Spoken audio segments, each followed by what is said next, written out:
ফারিকুন feel জান্নাতি ওয়া ফারিকুন ফিস সাঈর, ফারিকুন feel জান্নাতি ওয়া ফারিকুন ফিস সাঈর। একদল আল্লাহ তাআলা জান্নাতে যাওয়ার ফয়সালা করবেন। ফারিকুন ফিল জান্নাহ, একদলকে আল্লাহ তাআলা জান্নাতে দিয়ে দিবেন। ও ফারিকুন ফিস সাঈর, আরেকদলকে আল্লাহ তাআলা জাহান্নামে দিয়ে দিবেন। পৃথিবীর যত মানুষ হবে, সাদা হোক কালো হোক, ধনী হোক গরিব হোক, সম্পদশালী হোক ক্ষমতাবান হোক, ছোট হোক বড় হোক, বাঙালি হোক ইরানি হোক তুরানি হোক, ইন্ডিয়ান পাকিস্তান আমেরিকান, পৃথিবীর মানচিত্রের যেই দেশের যেই এলাকার যত ধরনের যত লোক হোক না কেন, কিয়ামতের মাঠে আল্লাহ তাআলা বলেন সব মানুষগুলোকে দুইটা দলে বিভক্ত করবে। একদল জান্নাতে যাবে আর একদল জাহান্নামে যাবে। ফারিকুন ফিল জান্নাহ ওয়া ফারিকুন ফিস সাঈর, একটা দলকে আল্লাহ তাআলা জান্নাতে দিবে আর একটা দলকে আল্লাহ তাআলা জাহান্নামে দিবে। এই দুই দলের বাহিরে আর কোনো দল হবে না। পৃথিবীর সব মানুষগুলো আউয়ালিন থেকে আখিরিন পর্যন্ত, শুরু থেকে শেষ পর্যন্ত সব শ্রেণীর মানুষগুলোকে আল্লাহ তাআলা দুইটা ভাগ করে দিবেন। বলেন আমরা কোন দলে হইতে চাই? ফারিকুন ফিল জান্নাতি ওয়া ফারিকুন ফিস সাঈর, কোন দলের হইতে চাই বলেন দেখি? কয়টা দল হবে কিয়ামতের মাঠে? আল্লাহ তাআলা যেন আমাদেরকে জান্নাত ওয়ালাদের কাতারে শামিল করে, বলেন আমিন।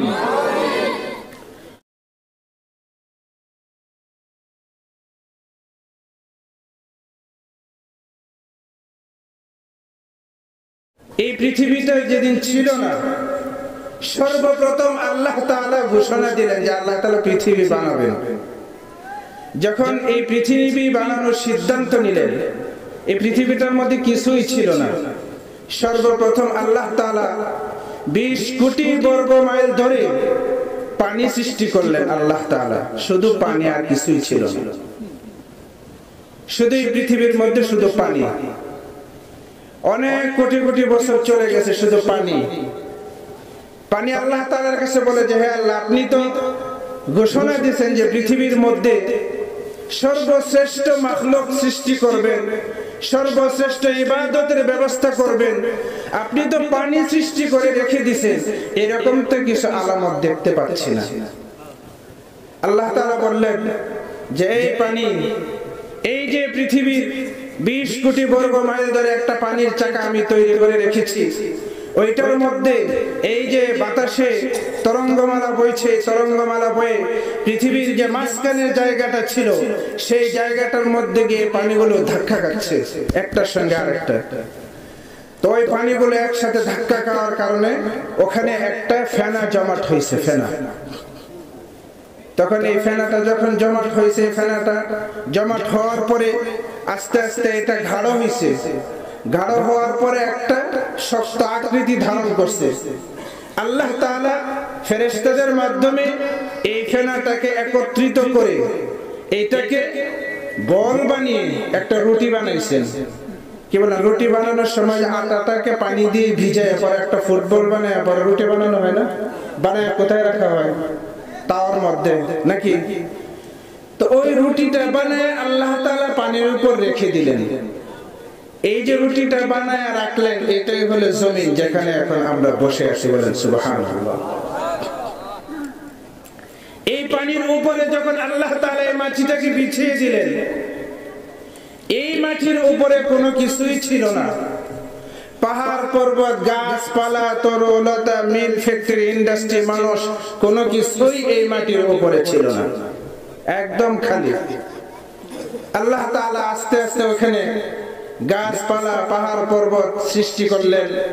আল্লাহ তাআলা যে পৃথিবীর মধ্যে মানুষকে পাঠাবেন, এই মানুষকে পাঠানোর আগে এখানে এসে মানুষ খাবে কি, থাকবে কোথায়, কি করবে, মানুষ পাঠানোর আগে তার জীবিকার ব্যবস্থা আল্লাহ তাআলা আগে এই জমিনের মধ্যে ব্যবস্থা করে দিয়েছেন।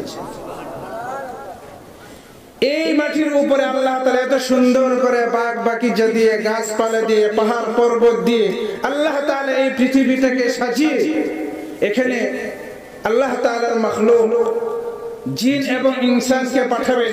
সর্বপ্রথম আল্লাহ তাআলা জিন জাতিকে পাঠিয়েছেন। সেই জিন জাতি এসে এখানে অনেক বছর তারা এখানে বসবাস করছে। বসবাস করার পরে তাদের বিশৃঙ্খলা করার কারণে আল্লাহ তাআলা তাদেরকে এই দুনিয়া থেকে সরায়া দিয়েছেন। সরায়া দেওয়ার পরে আল্লাহ তাআলা ফেরেশতাদেরকে বললেন যে আমি এখন যেই উদ্দেশ্যে এই পৃথিবীকে সৃষ্টি করেছি, যেই উদ্দেশ্যে, যেই বিশেষ আমার ইবাদতের জন্য যেই উদ্দেশ্যে আমি মাটিকে বানিয়েছি, আসমানকে বানিয়েছি, জমিনকে বানিয়েছি, এই পাহাড় পর্বত তরলতা সবকিছু, এই ভূমণ্ডলকে আমি সাজিয়েছি সূর্য দিয়ে, চন্দ্র দিয়ে, তারকা দিয়ে, গ্যালাক্সি দিয়ে, মিল্কি ওয়ে দিয়ে, যা কিছু দিয়ে আমি সৌরজগৎ, পৃথিবীর জগৎটাকে যখন আমি সাজিয়েছি, এখন আমি এখানে আমার বান্দাদেরকে পাঠাবো যারা আমি আল্লাহ তাআলার ইবাদত করবে। ইবাদত করার আগে কোথায় ইবাদত করবে আল্লাহ তাআলা সেটা আগে তৈরি করেছেন। এই পৃথিবীর মধ্যে কিছুই ছিল না, কোনো ঘরবাড়ি ছিল না, এই গাছপালা, পাহাড় পর্বত ছিল। আল্লাহ তাআলা এই পৃথিবীর মাঝখানে যেই জায়গাটার মধ্যে আল্লাহর রহমতের ঢেউগুলো ধাক্কা খাচ্ছিল, সেই পৃথিবীর মাঝখানে আল্লাহ তাআলা একটা ঘর নির্মাণ করলেন, যেটা আল্লাহ তাআলার আরশের ছায়ার নিচে, যেটা বাইতুল মামুরের সরাসরি নিচে। আল্লাহর আরশের নিচে হলো বাইতুল মামুর, আসমানের উপরে একটা মসজিদ আছে, সেই মসজিদের বাইতুল মামুরের সরাসরি সেই ঘরটা আল্লাহ তাআলা নির্মাণ করলেন। সেই ঘরটার নাম হলো বাইতুল্লাহ শরীফ, কাবা শরীফ। যেদিকে ফিরে আমরা নামাজ পড়ি, যেখানে আমরা হজ করতে যাই, যেখানে আমরা উমরা করতে যাই, যেখানে আল্লাহর বান্দারা মুসলমানদের তওয়াফ করে জীবনের গুনাহগুলোকে maaf করার জন্য, সেই বাইতুল্লাহ, সেই কাবা শরীফ পৃথিবীর মাঝখানে সর্বপ্রথম আল্লাহ তাআলা নির্মাণ করলেন। আর কোনো ঘর নেই পৃথিবীর মধ্যে, শুধু একটা ঘর আল্লাহ তাআলা নির্মাণ করলেন। আমার কথা কি বুঝতেছেন নাকি? সেই ঘরটা নির্মাণ করেছেন আল্লাহ তাআলা। যে ঘরটা বলেন দেখি, সেটা কি থাকার জন্য, খাওয়ার জন্য, নাকি ইবাদতের জন্য? তাহলে পৃথিবীতে সর্বপ্রথম যে ঘরটা আল্লাহ তাআলা নির্মাণ করেছিলেন, যে বাইতুল্লাহ শরীফ আল্লাহ তাআলা নির্মাণ করেছিলেন, যে হারাম শরীফ আল্লাহ তাআলা নির্মাণ করেছিলেন, এই পৃথিবীর ইতিহাসে সর্বপ্রথম ঘরটা হলো আমাদের, আমার, আপনার মুসলমানের এক ইবাদত, আল্লাহ তাআলার ইবাদত বন্দেগী করার জন্য। হযরত আদম আলাইহিস সালাতু ওয়াস সালামকে আল্লাহ তাআলা সর্বপ্রথম এই ঘরের মধ্যে পাঠিয়েছেন, তার ইবাদত বন্দেগী শুরু হয়েছে। এই বাইতুল্লাহ শরীফের নির্মাণ আল্লাহ তাআলা যুগে যুগে আম্বিয়া কেরামদের দিয়ে করাইছেন। পর্যায়ক্রমে হযরত ইব্রাহিম আলাইহিস সালাতু ওয়াস সালামকে দিয়ে এই বাইতুল্লাহর নির্মাণ আল্লাহ তাআলা পুনর্নির্মাণ করেছেন। হযরত নূহ আলাইহিস সালাতু ওয়াস সালামের প্লাবনের সময় এই বাইতুল্লাহ শরীফ মাটির নিচে চাপা পড়ে গিয়েছে। তখন আল্লাহ তাআলা ইব্রাহিম আলাইহিস সালাতু ওয়াস সালামকে দিয়ে, ইসমাঈল আলাইহিস সালাতু ওয়াস সালামকে দিয়ে এই বাইতুল্লাহ, এই আল্লাহর ঘরকে পুনরায় আবার নির্মাণ করার জন্য আল্লাহ তাআলা হুকুম দিয়েছেন। ইব্রাহিম আলাইহিস সালাতু ওয়াস সালাম সেই বাইতুল্লাহর দেয়ালের উপরে, ভিত্তিপ্রস্তরের উপরে ইসমাঈল আলাইহিস সালাতু ওয়াস সালামকে নিয়ে সেই বাইতুল্লাহ নির্মাণের কাজ শুরু করছেন। ইব্রাহিম আলাইহিস সালাতু ওয়াস সালাম বলতেছেন যে, হে আল্লাহ, এই বাইতুল্লাহ তোমার ঘর, পৃথিবীর প্রথম ঘর, এটা যে আমি নির্মাণ করব, এটা নির্মাণের জন্য তো কোনো আসবাবপত্র নেই, আমি কিভাবে নির্মাণ করব? আল্লাহ তাআলা বললেন, আমি তোমাকে নির্মাণ করার যেহেতু হুকুম দিয়েছি, আমি তোমাকে ব্যবস্থা করে দিচ্ছি। পাহাড় দেখিয়ে দিয়েছে যে আঙ্গুল দিয়ে তুমি পাহাড়ে ইশারা করবা, এই পাহাড় পাথরগুলো কেটে কেটে ইটের টুকরার মতো হয়ে চলে আসবে, ওইগুলো দিয়ে তুমি বাইতুল্লাহ শরীফ নির্মাণ করবা। হাজরা আলাইহিস সালাতু ওয়াস সালাম, ইসমাঈল আলাইহিস সালাতু ওয়াস সালাম, ইব্রাহিম আলাইহিস সালাতু ওয়াস সালাম সকলেই মিলে এই বাইতুল্লাহর ভিত্তিপ্রস্তর আস্তে আস্তে দেয়ালের উপরে পাথরের গাঁথনি দিয়ে দিয়ে উপরের দিকে উঠছেন। কিছুক্ষণ ওঠার পরে যখন হাতে আর নাগাল পাওয়া যাচ্ছে না, তখন ইব্রাহিম আলাইহিস সালাতু ওয়াস সালাম বললেন যে, হে আল্লাহ, তখন তো আমি আমার হাতে এই বাইতুল্লাহর দেয়ালের নির্মাণ কাজ করেছি, এখন উপরে আমি কিভাবে কাজটা সম্পন্ন করব? আল্লাহ তাআলা বললেন, একটা পাথরকে দেখায় দিলেন যে, হে ইব্রাহিম, তুমি এই পাথরের উপরে দাঁড়াও, ওখানে দাঁড়ানোর পরে যখন তুমি উপরে যাওয়ার প্রয়োজন হবে, তখন এই পাথরটা আস্তে আস্তে উপরের দিকে উঠতে থাকবে, বলেন সুবহানাল্লাহ। আল্লাহ তাআলা একটা লিফটের ব্যবস্থা করে দিলেন। হযরত ইব্রাহিম আলাইহিস সালাতু ওয়াস সালাম যখন এই পাথরের উপর দাঁড়িয়েছেন, সেই পাথরটার উপরে দাঁড়ানোর উপরে যখন উপরে ওঠার প্রয়োজন হয়েছে, তখন সেই পাথর আস্তে আস্তে উপরে উঠেছে। যখন আবার নিচে নামার প্রয়োজন হয়েছে, তখন সেই পাথর আবার নিচে নেমেছে। এইভাবে লিফটের মতো পাথর উপরে এবং নিচে নেমেছে। এইভাবে ইব্রাহিম আলাইহিস সালাতু ওয়াস সালাম আল্লাহ তাআলার সেই রহমতের বরকতের পৃথিবীর শ্রেষ্ঠ ঘর, পৃথিবীর সর্বপ্রথম ঘর বাইতুল্লাহর কাজকে নির্মাণ সম্পন্ন করেছেন। বলেন দেখি, সেই ঘরটা আমাদের দেখার কার কার আশা আছে? হাত ওড়াই দেখি। বাইতুল্লাহ যাওয়ার কার কার আশা আছে? বলে আল্লাহ আমাকে তুমি কবুল করো। আমরা সকলে যেতেছে, সকলে বলে আমিন। হে আল্লাহ, আমরা যারা উপস্থিত আছি, যারা আমরা আশপাশ থেকে আওয়াজ শুনছি, হে আল্লাহ, মৃত্যুর আগে একবার হলেও তোমার সেই বাইতুল্লাহ, তোমার সেই কাবা শরীফ, তোমার সেই রহমতের ছায়ার ঘরটা নিজের চোখে দেখতে চাই। আল্লাহ তুমি আমাদেরকে কবুল করো। একজন মুসলমানের জীবনের সবচেয়ে বড় আশা হলো বাইতুল্লাহর জিয়ারত, কাবা শরীফ, হারামাইন শরীফাইনের সামনে দাঁড়িয়ে লাব্বাইক আল্লাহুম্মা লাব্বাইক বলতে পারা। কথা ঠিক না ঠিক?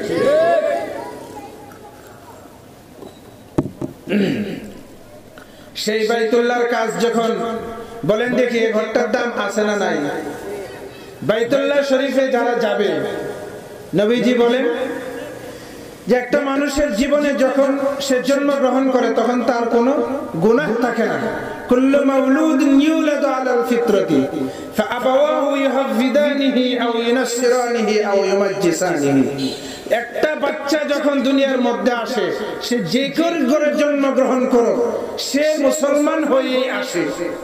তার পিতা যদি ইহুদি হয় তাহলে ইহুদি হয়ে যায়, তার পিতা যদি হিন্দু হয় তাহলে সে হিন্দু হয়ে যায়, তার পিতা যদি বেনামাজি হয় তাহলে সে বেনামাজি হয়ে যায়, তার পিতা যদি জুয়া খেলানোর হয় তাহলে সে জুয়া খেলা হয়ে যায়, তার পিতা যদি ইবাদত বন্দেগী ছাড়া হয় তাহলে সে ইবাদত বন্দেগী ছাড়া হয়ে যায়, তার পিতা যদি গাঞ্জাওয়ালা হয় ছেলেও গাঞ্জাওয়ালা হয়ে যায়, তার পিতা যদি বিড়িওয়ালা হয় ছেলেও এরকম বিড়িওয়ালা হয়ে যাবে। ফাআবাওয়াহু ইউহাফিদানিহি আও ইউনাসসিরানিহি।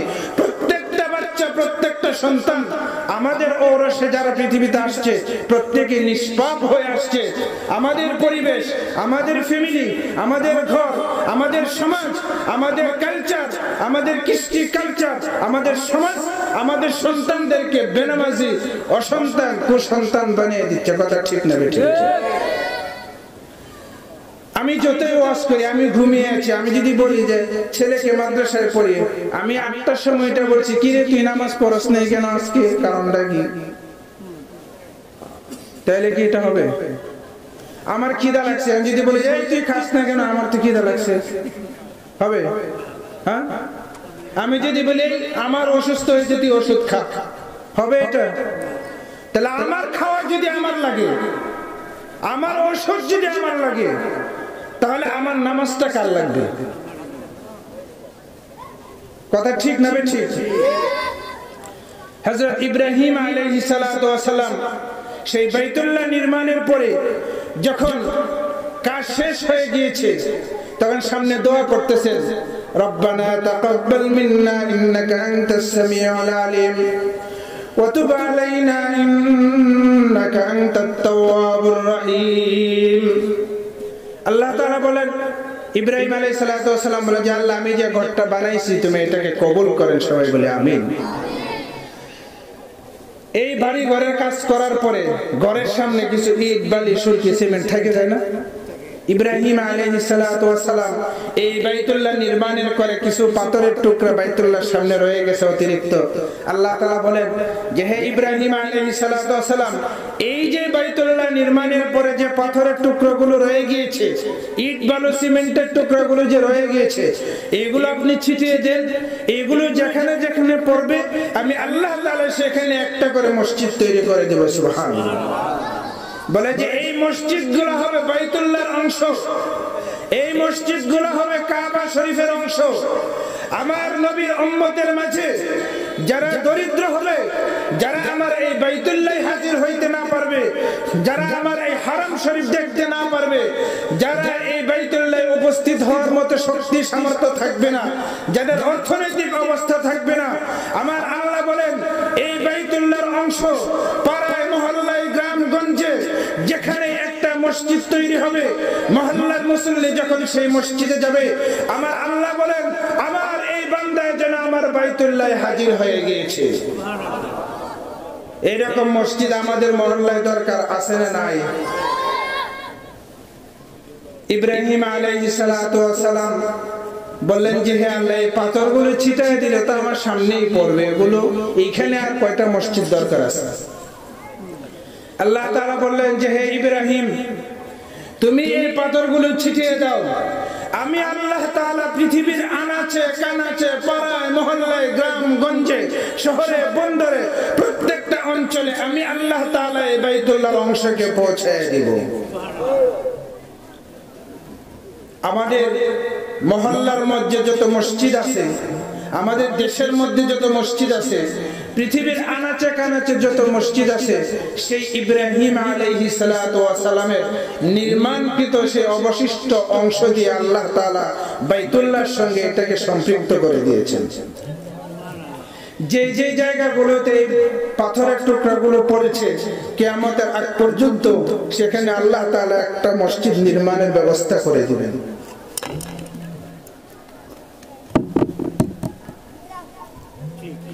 এই পৃথিবীর জমিনটা যখন সৃষ্টি হয়েছে তখন উপরে কিছু ছিল? আমরা তখনই যতটুকু বুঝলাম, এই মাটির উপরে কোনো কিছু ছিল? কথা বলতে দেশ সবাই কিছু ছিল ভাই? এমন একটা সময় আসবে নাকি যে সময়টার মধ্যে পৃথিবীর উপরে আবার কিছু থাকবে না? এরকম একটা সময় কি আসবে নাকি? হ্যাঁ, কিয়ামতের আগে এরকম একটা সময় আসবে। ইসরাফিল আলাইহিস সালাতু ওয়াস সালাম যখন সিংহের মধ্যে ফু দিবেন, আল্লাহ তাআলা এই পৃথিবীর মাটিটাকে পূর্বের অবস্থায় ফিরিয়ে নেবেন, এমন ভাবে ফিরিয়ে নেবেন যে এই মাটির উপরে যেরকম কিছুই ছিল না, একমাত্র শুধু বাইতুল্লাহ শরীফ, কাবা শরীফ, আল্লাহ তাআলার একটা ঘর ছিল। কিয়ামতের আগে ইসরাফিল আলাইহিস সালাতু ওয়াস সালাম এই সিংহে ফু দেওয়ার মাধ্যমে এই পৃথিবীটাকে আল্লাহ তাআলা সমান করে দিবেন, একদম আগের মতো সমান হয়ে যাবে। এই ঘর বাড়ি, মিল, ফ্যাক্টরি, কলকারখানা, আমরা যে যতটা বাড়ির মালিকই হই না কেন, যত সুন্দর করে ঘর বানাই না কেন, যত ডিজাইন করে ঘর বানাই না কেন, ইসরাফিল আলাইহিস সালাতু ওয়াস সালাম ফু দেওয়ার পরে এই মাটির উপরে যতই টেকনোলজি, যতই প্রকৌশলী যা কিছু দিয়ে যা কিছু তৈরি করা হয়েছে, সবকিছু আল্লাহ তাআলা মাটির সঙ্গে মিশিয়ে দিয়ে একদম সমান করে দিবেন, হাসরের মাঠ কায়েম হয়ে যাবে। তো এই পৃথিবীর মধ্যে যখন হাসরের মাঠটা কায়েম হবে, ইসরাফিল আলাইহিস সালাতু ওয়াস সালাম যখন সিংহের মধ্যে ফু দিবেন, তখন সবকিছু যখন মাটির সঙ্গে মিশে যাবে, এই জমিনের উপরে কেবলমাত্র বাইতুল্লাহ শরীফ, কাবা শরীফ, হারাম শরীফ এবং এই বাইতুল্লাহর অংশ প্রত্যেক গ্রামগঞ্জের মহল্লার মসজিদগুলো কেবলমাত্র এই জমিনের উপরে দাঁড়িয়ে থাকবে। বলেন সুবহানাল্লাহ।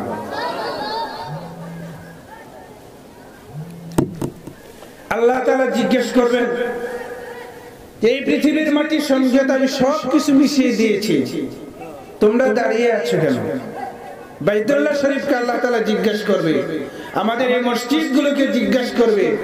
এই মসজিদগুলো তখন উত্তর দিবে, সবাই মনোযোগ দিয়ে শুনি, সেই মসজিদগুলো তখন উত্তর দিবে, বলবে যে হে আল্লাহ, আমার এই মহল্লার যেই মুসল্লিরা আমাকে নির্মাণ করেছে, আমার এই মহল্লার যেই মুসল্লিরা আমার মাঝে এসে নামাজ পড়েছে, এই মহল্লার যেই লোকগুলো আমার সঙ্গে সম্পৃক্ত হয়েছে, এই মহল্লার যে লোকগুলো আমার ভিতরে এসে ইবাদত বন্দেগী করেছে, আমার সেই মুসল্লিগুলো, আমার সেই কমিটির লোকগুলো, আমার সেই মহল্লার লোকগুলো, ছোট বড় মুতাওয়াল্লিগুলো, যারা জমি দিয়েছে, যারা টাকা দিয়েছে, যারা পয়সা দিয়েছে, যারা ইবাদত করেছে, আমার এই মুসল্লিদেরকে যতক্ষণ মাফের ঘোষণা না হবে ততক্ষণ আমি মসজিদ এই জমিনের সঙ্গে মিশবো না। বলেন সুবহানাল্লাহ। এরকম একটা চিরস্থায়ী আসল ঘর আমাদের দরকার আছে না ভাই? এই যে এত সুন্দর করে বাড়ি ঘর সাজাচ্ছি আমরা, আমাদের যদি একটা বাড়ি থাকে নেত্রকোনা শহরে, ময়মনসিংহ শহরে 5 তলা একটা বাড়ি যদি থাকে, আমি যদি 3 তলার মধ্যে থাকি, এরপরে যদি মুরব্বী হয়ে অসুস্থ হয়ে যাই, আমাকে যদি হাসপাতালে নিয়ে যায়, হাসপাতালে নিয়ে যাওয়ার পরে যদি আমি মারা যাই, কি ভাই এরকম হয় না? এরপরে মারা যাওয়ার পরে বাড়িতে নিলে যে রুমে থাকতো 3 তলা, এটার মধ্যে নিবে তো নাকি? ওটার মধ্যে নিয়ে যদি বলে যে না বাবা মারা গেছে, অসুবিধা নেই, 1 মাস রাখি এটার মধ্যে, এরকম লোক আছে আমাদের সমাজে? এটার মধ্যে যদি 1 মাস রাখে, পরে এই বিল্ডিং এ আর কোনো মানুষ থাকবে? কি কারণে থাকবে না? সবাই এখন ভয় পায়। উনি তো আমাদের বাবা, উনি তো আমাদের দাদা, উনি আমাদের চাচা, উনি আমাদের ভাই, উনি আমার স্বামী, উনি আমার বাবা দাদা, তাহলে কেন আজ মরে যাওয়ার পরে আমাকে ভয় পাচ্ছে আমার সন্তান, পরিবার, সমাজ, আমার এলাকার লোকজন কেন এখন আমাকে ভয় পাচ্ছে? আমার জীবনের কি মূল্য রয়েছে?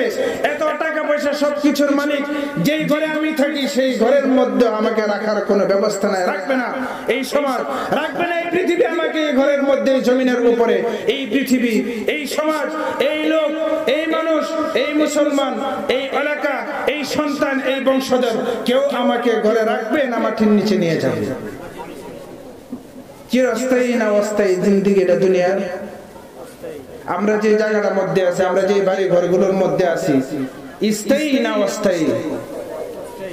আল্লাহ তাআলা এই মানুষগুলোকে দুনিয়াতে পাঠানোর সময় প্রথমে আল্লাহ তাআলা জান্নাতে পাঠিয়েছেন আদম আলাইহিস সালাম, হাওয়া আলাইহিস সালাম। কথা ঠিক আছে কিনা? উনি আমাদের কি হয়? আব্বা এবং আম্মা নাকি? তাহলে ওনাদেরকে জান্নাতে পাঠাইছেন। তা আমরা যদি ওনার সন্তান হই, তাহলে আমাদের বাড়িটা কোনটা বলেন দেখি? আমাদের বাড়িটা কোনটা বলেন দেখি? আপনাদের এলাকার যদি একজনে যায় 40 বাজারে, পরে যদি জিজ্ঞেস করে কোন জায়গা বাড়ি, সিদ্ধরপুর, কি তার বাবার বাড়ি যারা, এটা বলবে না? হ্যাঁ ভাই, আপনার তোমার বাড়ি কোথায়, কি বলবে? সিদ্ধরপুর, নূরপুর, এই জায়গায়। বাবার বাড়ি যারা, এটা বলবে না? তাহলে আমাদের বাবার বাড়িটা কোথায় সবাই বলেন তো দেখি? বলে জান্নাতে। কোথায় ভাই? আল্লাহ তাআলা এই জান্নাত থেকে আমাদেরকে বের করে রূহের জগতে দিয়েছেন। রূহের জগৎ থেকে আল্লাহ তাআলা পিতার ঔরসে দিয়েছেন। পিতার ঔরস থেকে আল্লাহ তাআলা মায়ের পেটে দিয়েছেন। মায়ের পেট থেকে আল্লাহ তাআলা দুনিয়ার মধ্যে পাঠাইছেন। বলেন দেখি কোন জায়গায় আমরা স্থায়ী ছিলাম নাকি অস্থায়ী? তাহলে এখন যেখানে আছি এই জায়গাটা কি আমাদের স্থায়ী নাকি অস্থায়ী? আমরা যদি ঢাকা যাই, তাহলে যে কোনো একটা কাজে, অফিসিয়াল কাজে, ব্যক্তিগত কাজে আমরা যদি ঢাকা যাই, তাহলে আমাদের বাড়ি ঘর, আসবাবপত্র সবকিছু ট্রাকের মধ্যে উঠায় রওনা দেয় নাকি ছোট একটা ব্যাগের মধ্যে একটা লুঙ্গি, একটা গামছা, কয়েকটা টাকা, একটা আসবাবপত্র নিয়ে ছোট একটা ব্যাগ নিয়ে রওনা দেয়? কথা ঠিক না বেঠিক? কি উদ্দেশ্যে যাই? ঢাকা যাইতেছি, কাজ শেষ করে আবার কোথায় ফিরে আসবো? হ্যাঁ, এই জন্য বাড়ি ঘর সব ট্রাকের মধ্যে ওঠায় নিয়ে কেউ রওনা দিবে? আবার বাড়িতে ফিরে আসবে। আল্লাহ তাআলা বলতেছে, দুনিয়ার মানুষ, তোমাদেরকে এরকম একটা ছোট ব্যাগ দিয়ে দুনিয়ার মধ্যে পাঠাইছি, এই স্বাভাবিকভাবে গিয়ে আবার ফিরে চলে যাইতে হবে জান্নাতে, কিন্তু সকলেই যাইতে পারবে না। আল্লাহ তাআলা এই জগতের মধ্যে আমাদেরকে রাখছেন, এটা স্থায়ী না অস্থায়ী সবাই বলি? এরপরের জগৎটার নাম কি সবাই বলেন তো দেখি? এরপরের জগৎটার নাম কি? আলামুল বারজাখ, কবরের জগৎ। এটা আমাদের সবার সামনে আছে না নাই? কিংবা আমাদেরকে সুর দিয়ে বলতে হবে নাকি এমনি বুঝতেছেন সবাই? আমলের নিয়ত আছে তো ইনশাআল্লাহ? একটু চিন্তা করে আমরা কোথায় ছিলাম, কোন জায়গায় ছিলাম, কোন জায়গা থেকে কোথায় আসছি, এখান থেকে আবার কোথায় যাব, এবং সামনে কি কি আছে, এবং আমরা এখন কি করতেছি, কোন জায়গাটার মধ্যে আছি, কি করণীয়, কি করতেছি, সামনে কি আছে, চিন্তা করার দরকার আছে না নাই? তো আল্লাহ তাআলা এই দুনিয়া থেকে আমাদেরকে নিয়ে যাবেন হলো কবরের জগতে। কবরের জগৎ থেকে আবার উঠাবেন, উঠায় নিয়ে যাবেন হাসরের মাঠে। হাসরের মাঠ থেকে ফারিকুন ফিল জান্নাতি ওয়া ফারিকুন ফিস সাঈর, ফারিকুন ফিল জান্নাতি ওয়া ফারিকুন ফিস সাঈর। একদল আল্লাহ তাআলা জান্নাতে যাওয়ার ফয়সালা করবেন। ফারিকুন ফিল জান্নাহ, একদলকে আল্লাহ তাআলা জান্নাতে দিয়ে দিবেন। ওয়া ফারিকুন ফিস সাঈর, আরেক দলকে আল্লাহ তাআলা জাহান্নামে দিয়ে দিবেন।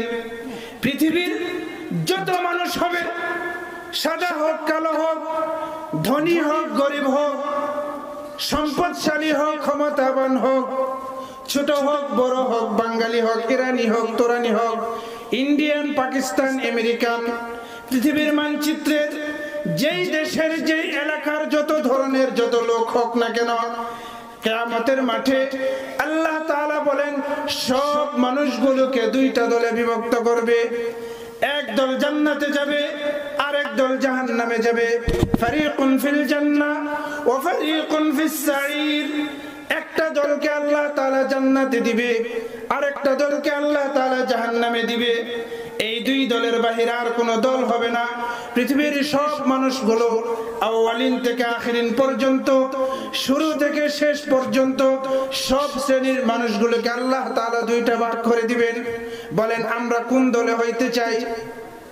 ফারিকুন ফিল জান্নাতি ওয়া ফারিকুন ফিস সাঈর, কোন দলের হইতে চাই বলেন দেখি? কয়টা দল হবে কিয়ামতের মাঠে? আল্লাহ তাআলা যেন আমাদেরকে জান্নাত ওয়ালাদের কাতারে শামিল করে, বলেন আমিন। আল্লাহ তাআলা এই পৃথিবীর জগতে এই যে আমরা প্রতিদিন বাজার করতেছি, হাটে যাচ্ছি, পরিবারের প্রয়োজন পুরা করছি, আমাদের ঘরে আসবাবপত্র ব্যবস্থা করছে, ফ্রিজ লাগে, ট্রাঙ্ক লাগে, খেতা লাগে, বালিশ লাগে, আলমারি লাগে, ফ্যান লাগে, কারেন্ট লাগে, থালি লাগে, বাটি লাগে, আসবাবপত্র লাগে না লাগে না? যে ঘরের মধ্যে থাকি এটার মধ্যে তোর চলতে এলে কত কিছু লাগে, লাগে না লাগে না? প্রতিদিন বাজার করা লাগতেছে, লাগতেছে না লাগতেছে না? মাঝখান দিয়ে একটা প্রশ্ন করি, প্রতিদিন যারা আমরা বাড়ির জন্য বাজার করি, ঘরের জন্য বাজার করি, ফ্যামিলির জন্য বাজার করি, এখানে কাদের বাবা নাই? হাত উঠান দেখি। কাদের বাবা নাই অথবা আম্মা নাই? বাবা অথবা মা নাই? তাদের জন্য কি কোনোদিন কইছি আজকের দিনটা শুরু করলাম আব্বার নামে 100 টাকা আল্লাহর রাস্তায় মসজিদে দিয়ে, ফকিরকে দিয়ে, দরিদ্রকে দিয়ে, আমার যে আজকে এক সপ্তাহ 2000 টাকার বাজার লাগছে, এখান থেকে 100 টাকা আব্বার জন্য বাজার করি, এরকম একদিনও করছি আমরা কেউ? এটা চিন্তা করছি কোনোদিন? বাবা থাকলে ওনার মাসে 2000 টাকা খরচ হইতো না হইতো না? বেশি হইতো না? তো প্রতিদিন যে বাজার করতেছি, আমার ঘরে এত কিছু বাজার লাগে, আমার দাদা যা মারা গেছে, আমার দাদার আব্বা যা মারা গেছে, তারা তো এই জমির মালিক, তারা তো এই সম্পদের মালিক ছিল, ছিল কি ছিল না? তা আমার ফ্যামিলির জন্য যে প্রতিদিন বাজার করতেছি, তার আব্বার জন্য কি একদিন আমি বাজার করছি? আব্বা থাকলে ফোন করে বলতো না যে আজকে আমার জন্য এটা নিয়ে এসো 50 টাকা দিয়ে, 100 টাকা দিয়ে? বলতো কি বলতো না? আনতাম কি আনতাম না? এখন যে চলে গেছে, এখন আমরা ভুলে গেছি কেন? তাহলে 100 বছর পরে আমাদের কি সবাই মনে রাখবে? হ্যাঁ, এখন আমাদেরকে নিয়ে চিন্তা করি। বলতেছে যে আরে ভাই ভাই এত মিল, সর্বনাশ, সব কিছু একসাথে। একজনে বলতেছে জি না ভাই, ভাই ভাই এত মিল থাকবে না। দূর, আমরা দুই ভাই, একজনের ছাড়া আরেকজন কিছুই বুঝি না। বলছে বুঝো না? তাহলে তোমার চাচা এবং তোমার বাবাকে দেখো, জমি নিয়ে টাকা পয়সা নিয়ে কিরকম ঝগড়াঝাটি হচ্ছে, হচ্ছে না হচ্ছে না? ভাই ভাই এত মিল থাকবে না। বাবা এবং চাচাকে দেখো, তারা দুইজনে মিললে কি করে? এটা যদি মিল থাকে তাহলে দাদাদেরকে দেখো কি করে, জমি জমা নিয়ে টাকা পয়সা নিয়ে। ছোটবেলায় তো খুব মিল মহব্বত, যখন বড় হয়েছে, যখন সংসার হয়েছে, তখন কেউ কাউকে চিনে না। কথা ঠিক না বেঠিক? তাহলে এইরকম একটা ঘর দুনিয়াতে, ঘরটার মধ্যে থাকলে জীবিত আমাদের এত কিছু লাগে, এরকম একটা ছোট ঘর সামনে আসেনি যেটার মধ্যে থাকলে আমাদের কিছু প্রয়োজন আছে? কি ভাই, এরকম একটা ছোট ঘর সামনে আসে না নাই? কয়েক জায়গা বলেন তো দেখি। আমি যদি 100 কাঠার মালিক হই তাহলে কয়েক হবে আমার? এত জায়গা জমি, এত টাকায় পয়সা দিয়ে যদি আমি আখেরাত না হয়, তাহলে এই সম্পদ দিয়ে আমার কোনো কাজে লাগবে? হ্যাঁ, একটু চিন্তা করা দরকার। আমার ঘরটা যেভাবে সাজিয়েছি, আমার কবর যদি আমি সেইভাবে না সাজাই, কবরে রাখার সাথে সাথে দুই পাশের মাটি এমন ভাবে চাপ মারবে, নবীজি বলেন এইরকম ভাবে দুই পাশের হাড়গুলো একটা আর একটার ভিতরে এভাবে ঢুকায় ফেলবে। কবরের দুই পাশের মাটি, পৃথিবীর ডান পাশের মাটিটা একটা চাপ মারবে, পৃথিবীর বাম পাশের মাটিটা একটা চাপ মারবে, সূরা মুলক বলবে, হে ফেরেশতারা, হে মাটি, আমি সূরা মুলুককে তিলাওয়াত করেছি, এই দিক থেকে চাপ দেওয়া যাবে না। কোরআন তেলাওয়াত বলবে কিয়ামতের মাঠে, এই কবরের জগতের মাঠে। নামাজ বলবে আমার এই দিক থেকে চাপ দেওয়া যাবে না। রোজা বলবে আমাকে, আমার এই বান্দাকে এই দিক দিয়ে চাপ দেওয়া যাবে না। আমার ইবাদত বন্দেগীগুলো আমার সেই ছোট ঘরটার মধ্যে হাজির হয়ে যাবে আমাকে পাহারাদারি করার জন্য। বলেন সুবহানাল্লাহ। আমার দান সদকাগুলো হাজির হয়ে যাবে, আমার আমলগুলো এই ঘরটার মধ্যে হাজির হয়ে যাবে। আমার সন্তান যাওয়ার কোনো সুযোগ নাই, আমার ফ্যামিলি খবর রাখার কোনো সুযোগ নাই। মাটির নিচে রাখার পরে পৃথিবীর সমস্ত প্রাণীরা এই মৃত ব্যক্তির আযাবের চিৎকার শুনতে পাবে। নবীজি বলেন যে এই কবরের মধ্যে যখন আযাব শুরু হয়ে যাবে, এই আযাবের আওয়াজ আমি চাইছিলাম আমার উম্মতকে একবার শুনিয়ে দিতে, যে শোনো কবরের জগতে কি পরিমাণ আওয়াজ হয়।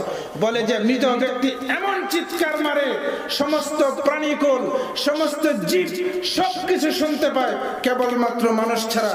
নবীজি বলেন যে এমন চিৎকার দেয়, যদি এইরকম চিৎকার কোনো মানুষকে শুনিয়ে দেওয়া হয়, তাহলে নবীজি বলেন আমি চাইছিলাম আমার উম্মতকে কবরের চিৎকারটা শোনানোর জন্য।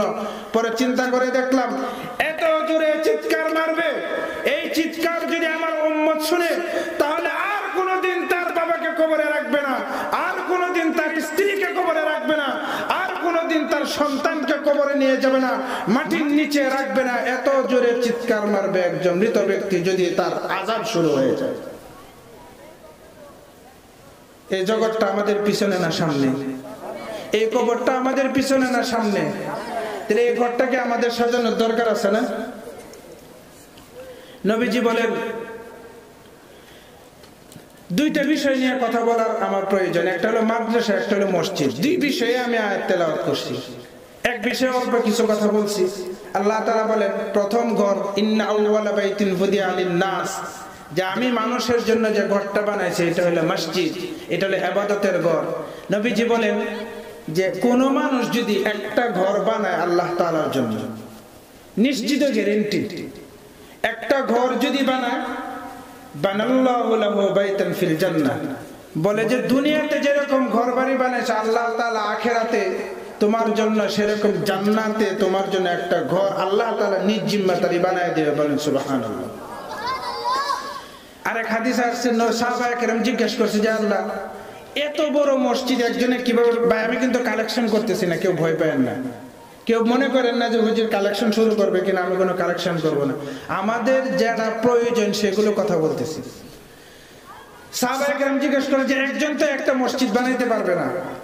আল্লাহ নবী বলেন একজন মানুষ যদি কিছু টাকা পয়সা দান করে, যেটার মধ্যে একটা পাখি থাকলে, একটা প্রাণী থাকার মতো একটা ব্যবস্থা যদি সে করে দিতে পারে, বলেন একটা পাখির বাসা কতটুক বড়? এতটুক ছোট না? নবীজি বলেন কারো অর্থ টাকা পয়সা দিয়ে যদি একটা পাখির ঘর পরিমাণও যদি তার অর্থ দিয়ে মসজিদে কাজে লাগায় দেয়, আমি নবীজি গ্যারান্টি দিচ্ছি যে আল্লাহ তাআলা এর বিনিময়ে জান্নাতে তার জন্য একটা ঘর তৈরি করে দিবে। এই সব জায়গা জমি আমাদের এত কিছু আছে, এগুলোতে কি একটু আমাদের কাজে লাগানো দরকার আছে না? এই বিষয়টা আমরা খেয়াল রাখি যে এই মাটির উপরে কেবলমাত্র এই মসজিদ ছিল, এই মসজিদগুলোই থাকবে। এই জগতে আমরা থাকবো না, আখিরাতের জগতে যাইতে হবে। এই আখিরাতের সামানাগুলো আমাদের এখান থেকে গুছায় নিতে হবে। আমার কবরে আমার যেতে হবে, আমার হাসরে আমার দাঁড়াইতে হবে। কিয়ামতের মাঠে যখন মানুষগুলো দাঁড়িয়ে যাবে, তখন সমস্ত মানুষগুলো ইয়া নাফসি ইয়া নাফসি বলে চিল্লাতে থাকবে। সব মানুষগুলো যখন জমা হয়ে যাবে, এই সূর্যটা যখন মাথার উপরে চলে আসবে, এই হাসরের মাঠে এই ভয়াবহ অবস্থার মধ্যে সব মানুষগুলো পানি পানি বলে আত্মচিৎকার দিবে। এক ফোঁটা পানি পান করার জন্য পানির কোনো ব্যবস্থা নেই, পানির পান করার কোনো ব্যবস্থা নেই, পানি পান করার কোনো সুযোগ নেই। ইয়া নাফসি ইয়া নাফসি বলতে থাকবে। সব মানুষগুলো হয়রান হয়ে যাবে। সমস্ত মানুষগুলো সবাই মিলে বলবেন ইযহাবু ইলা আদম, সকলে বলবে যে হাসরের কঠিন মাঠে যে আদম আলাইহিস সালাতু ওয়াস সালামের কাছে যাও। সব মানুষগুলো হযরত আদম আলাইহিস আলাইহিসসালাতু ওয়াসাল্লামের কাছে যাবে, যায় বলবে, হে আদম আলাইহিস সালাম, আপনি তো আমাদের পিতা, সর্বপ্রথম মানুষ, আপনি আমাদের সর্বপ্রথম আদি পিতা, আপনি আমাদের এত বড় কষ্টের মধ্যে আছি, আমাদেরকে আপনি দেখেন না? আল্লাহ তাআলাকে একটু বলেন তাড়াতাড়ি যেন বিচারটা করে দেয়, তাড়াতাড়ি যেন আমাদেরকে জান্নাতের ফয়সালা করে দেয়। যারা জান্নাতে যাওয়া তারা যেন জান্নাতে যেতে পারে, যারা জাহান্নামে যাওয়া তারা যেন জাহান্নামে চলে যায়। তারপরে এই হাশরের মাঠটা আমাদের সহ্য হচ্ছে না, একটা বিচারের ফয়সালার জন্য আল্লাহ তাআলার কাছে বলেন। আদম আলাইহিস সালাতু ওয়াস সালাম বলবেন যে আজ আমি আমার ছেলে মেয়ে আমার পরিবার পরিজনের খবর নেওয়ার কোনো সুযোগ নাই। আমাকে আল্লাহ তাআলা জান্নাতে পাঠিয়েছিল, আমার ভুলের কারণে এই দুনিয়াতে আসতে হয়েছে। আমি আল্লাহ তাআলার সঙ্গে কথা বলার কোনো শক্তি নাই, যোগ্যতা নাই। আমাকে আল্লাহ তাআলা যে কাজ থেকে নিষেধ করেছিলেন ফাসাইতু রাব্বি, আমি আল্লাহ তাআলার কথা মানতে পারি নাই, লজ্জিত, আমি আল্লাহ তাআলার সঙ্গে কথা বলতে পারবো না। ইযহাবু ইলা নূহ, তোমরা নূহ আলাইহিস সালাতু ওয়াস সালামের কাছে যাও। সব মানুষগুলো তখন হযরত নূহ আলাইহিস সালাতু ওয়াস সালামের কাছে যাবে, যা বলবে যে আমাদের এত কষ্ট, এই সূর্যের তাপ, এই পানির পিপাসা সহ্য করতে পারছি না, আল্লাহ তাআলার কাছে একটু আমাদের পক্ষ হয়ে সুপারিশ করেন, আল্লাহ তাআলা যেন আমাদের বিচার কার্য ফয়সালা করে দেন। নূহ আলাইহিস সালাতু ওয়াস সালাম বলবেন, সমস্ত মানুষ বলবেন আপনি প্রথম রাসূল দুনিয়ার মধ্যে, আপনি আল্লাহ তাআলার কাছে বলেন। নূহ আলাইহিস সালাতু ওয়াস সালাম বলবেন, আমার একটা স্পেশাল দোয়া ছিল, যেটা করলেই কবুল হয়ে যাবে, সেটা আমি আমার কওমের জাতির বিরুদ্ধে করে ফেলেছি, সেই দোয়া আমার এখন কবুল হবে না, আমি আমার দোয়া করতে পারবো না। নাফসি নাফসি, হে আল্লাহ তুমি আমাকে বাঁচাও, আমার উম্মতের দরকার নাই, আমার পরিবারের দরকার নাই, আমার সন্তানের দরকার নাই। নবী বলবে, হে আল্লাহ আমাকে বাঁচাও, আমি অন্যের চিন্তায় চিন্তিত না, আমাকে আল্লাহ তুমি বাঁচায় দাও। বলেন দেখি, নবীরা যদি এই কথা বলে আমাদের কি অবস্থা?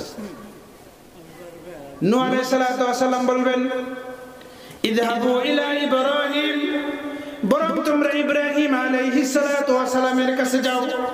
ফায়াযহাবুনা ইলা ইব্রাহিম, সব মানুষগুলো তখন ইব্রাহিম আলাইহিস সালাতু ওয়াস সালামের কাছে যাবে।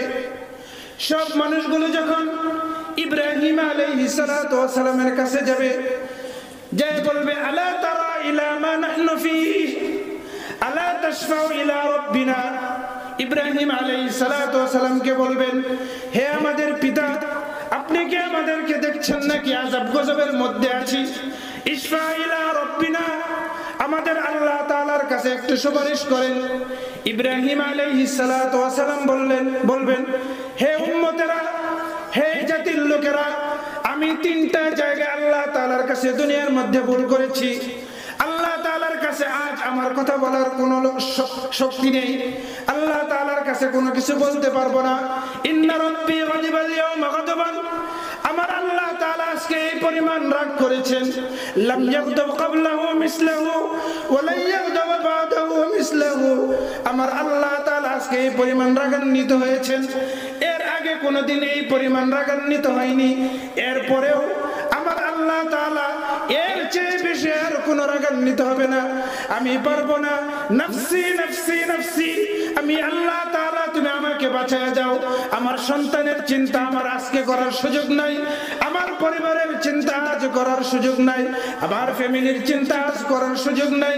বালিযহাবু ইলা মূসা আলাইহিস সালাতু ওয়াস সালাম, বলবে যে আজ আমার কথা বলার কোনো সুযোগ নাই, বরং তোমরা এই মূসা আলাইহিস সালাতু ওয়াস সালামের কাছে যাও। ফায়াযহাবুনা ইলা মূসা, সব মানুষগুলো তখন হযরত মূসা আলাইহিস সালাতু ওয়াস সালামের কাছে যাবে, যে বলবে, হে মূসা আলাইহিস সালাতু ওয়াস সালাম, তিনজন নবীর পিছনে ঘুরে এসেছি আমরা, আমাদের পক্ষ হয়ে আল্লাহ তাআলার কাছে কেউ সুপারিশ করলো না। হে মূসা আলাইহিস সালাতু ওয়াস সালাম, আপনি তো একজন শক্তিশালী নবী, আপনি তো বনি ইসরাইলের নবী, আপনি তো এই জাতির একজন উল্লেখযোগ্য এই উম্মতের নবী। ইশফা ইলা রাব্বিনা আলা তারা ইলা মা নাহনু ফী, আপনি কি দেখেন না কি কষ্টের মধ্যে উম্মত গুলো আছে? ইশফা ইলা রাব্বিকা। হযরত মূসা আলাইহিস সালাতু ওয়াস সালাম বলবেন, আজ এই হাশরের মাঠে এই ভয়াবহ অবস্থার মাঝে আমার আল্লাহ তাআলার কাছে সুপারিশ করার কোনো শক্তি নেই। আমার একটা ভুল ছিল, ফাকাযাহু মূসা ফাকাদা আলাইহি, আমি এই জমিন জমিনের মধ্যে একজন লোককে অন্যায়ভাবে হত্যা করে ফেলেছিলাম।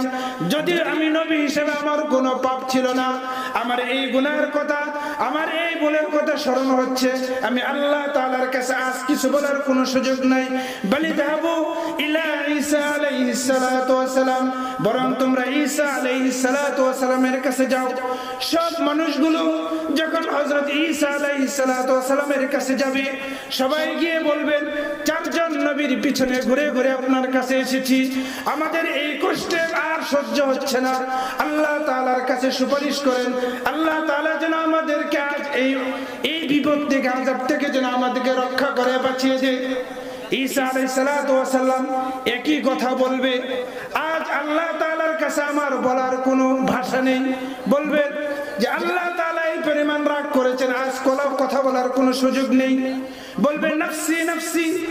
ঈসা আলাইহিস সালাতু ওয়াস সালাম বলবেন যে আল্লাহ তাআলা আমাকে বাঁচায় দাও, আমাকে বাঁচায় দাও।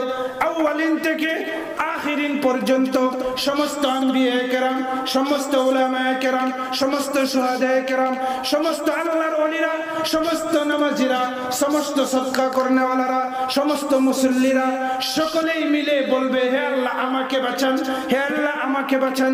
আমার সন্তানের দরকার নাই, আমার পরিবারের দরকার নেই। ইয়াউমা ইয়াফিরুল মারউ মিন আখিহি ওয়া উম্মিহি ওয়া আবিহি ওয়া সাহিবাতিহি ওয়া বানিহি লিকুল্লি ইমরিইন মিনহুম ইয়াউমাইযিন শা'নুন ইউগনিহি। আল্লাহ তাআলা বলেন, সেই দিন মানুষগুলো বলবেন, আমার সন্তানকে চিনি না, আমার পরিবারকে চিনি না। সকলেই পরিচিত কাউকে দেখলেই, এই দিকে বাবাকে দেখলে ফিরে ওই দিকে চলে যাবে, সামনে স্ত্রীকে দেখলে পিছনে চলে যাবে, সামনে সন্তানকে দেখলে মুখ ফিরিয়ে নিবে। ইয়াউমা ইয়াফিরুল মারউ মিন আখিহি, তার ভাইকে দেখলে দৌড়ে চলে যাবে। ওয়া উম্মিহি ওয়া আবিহি, তার পিতা মাতাকে দেখলে আত্মগোপন করবে, কেউ কার সামনে পড়বে না। এরকম একটা অবস্থা করোনার সময় গেছে না গেছে না? কেউ কাউরে চিনছিল? একদম হাসরের মাঠের চিত্রটা আল্লাহ দেখায় দিয়েছে। কথা ঠিক না ঠিক? কথা কি আমার বুঝতেছেন নাকি? বাবা মারা গেছে, ছেলে পালায়ন করছে যে বাবাকে ধরা যাবে না। স্ত্রী মারা গেছে, স্বামী পালাইছে, ধরা যাবে না। সন্তান মারা গেছে, বাবা আত্মগোপন করছে, ধরা যাবে না। ধরলেই ভাইরাসে ধরবে। হইছে না হইছে না? চোখে দেখছি না আমরা? ঠিক দুনিয়ার মধ্যে যদি এই অবস্থাটা হয়ে যায়, তাহলে আখেরাতে হবে না? হবে না। সব মানুষগুলো যখন এই অবস্থা হবে, এই পৃথিবীর মধ্যে একজন ব্যক্তি বলবে যে আমার সন্তানের চিন্তা করি না, আমার পরিবারের চিন্তা করি না, আমার ফ্যামিলির চিন্তা করি না, আমার এলাকার শুধু চিন্তা করি না। একজন ব্যক্তি বলবে আমার নিজের চিন্তা করি না। ইয়া রাব্বি উম্মতি, ইয়া রাব্বি উম্মতি, ইয়া রাব্বি উম্মতি। আমার আপনার মহব্বতের নবী বলবে, ও আল্লাহ তাআলা, এই উম্মত গুলো এত পেরেশানিগ্রস্ত, বিপদগ্রস্ত। আল্লাহ তাআলা এই কিয়ামতের মাঠে আমার উম্মত গুলো যারা 5 ওয়াক্ত নামাজ পড়েছে, যারা ওযু করেছে, যারা দাড়ি রেখেছে, যারা সুন্নাত অনুযায়ী চলেছে, যারা মসজিদ ইবাদত করেছে, আবাদ করেছে, যারা দান সদকা করেছে, যারা আল্লাহ তাআলার ইবাদত করেছে, যে আমার সুন্নতের উপরে রয়েছে, আল্লাহ তাআলাকে বলবেন, হে আল্লাহ, আমার এই প্রত্যেকটা উম্মতকে আজ মাফ করতে হবে। আমার উম্মতকে মাফ না করা পর্যন্ত আমি আল্লাহ তাআলার কাছে আরজি করছি, আমি সন্তুষ্ট হব না। এটা কে? যিনি এটা বলবেন ওইটা কে? নবীজি সাল্লাল্লাহু আলাইহি ওয়াসাল্লাম। বলেন সবাই সাল্লাল্লাহু। এরকম নবীর তরিকা আমাদের জীবনে দরকার আছে না নাই? এরকম নবীর মহব্বত দরকার আছে না নাই? এরকম নবীর তরিকা দরকার আছে না নাই? এরকম নবীর সুন্নাত অনুযায়ী চলার দরকার আছে না নাই? খেলোয়াড়ের চুল কাটলে যদি এইভাবে কাটতে হয়, তারা মহব্বত করে। প্যান্ট যদি একজন নায়কে পরে, ওই স্টাইলের প্যান্ট যদি আমার পরতে হয় ওনার মহব্বতের কারণে। কোন নায়িকা যদি একটা ড্রেস পরে, আমার মা বোনেরা যদি ওইটাকে মহব্বত করে পড়তে হয়, তাহলে আমার নবীকে মহব্বত করলে আখিরাতে ফায়দা হবে না? হবে না?